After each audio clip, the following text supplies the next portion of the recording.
আসসালামু আলাইকুম viewers. Actually আজ কয়েকদিন সোশ্যাল মিডিয়াতে নোয়াখালী বিভাগ চাই এরকম একটা কথাবার্তা চলতেছে। তো আসলে নোয়াখালী বিভাগটা হওয়া প্রয়োজন, কেননা নোয়াখালী বিভাগটা অধিকার হয়ে গেছে নোয়াখালী বিভাগের জন্য।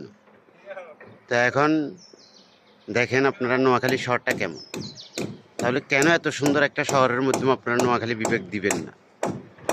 তো সোশ্যাল মিডিয়াতে এটা নিয়ে ইদানিং খুব জোর গলায় চলতেছে যে নোয়াখালী বিভাগটা আসলে চাওয়ার দরকার, করণীয় দরকার। তো আমি আমি আমার তরফ থেকে বা আমার পেজের তরফ থেকে আমি সবাইকে বলতে চাই, নোয়াখালী বিভাগ চাই। তো যাই হোক, সবাই একসাথে স্লোগান তোলেন নোয়াখালী বিভাগ নিয়ে, এবং আমরা ইনশাল্লাহ নোয়াখালী বিভাগ চাই, নোয়াখালী বিভাগ হতেই হবে।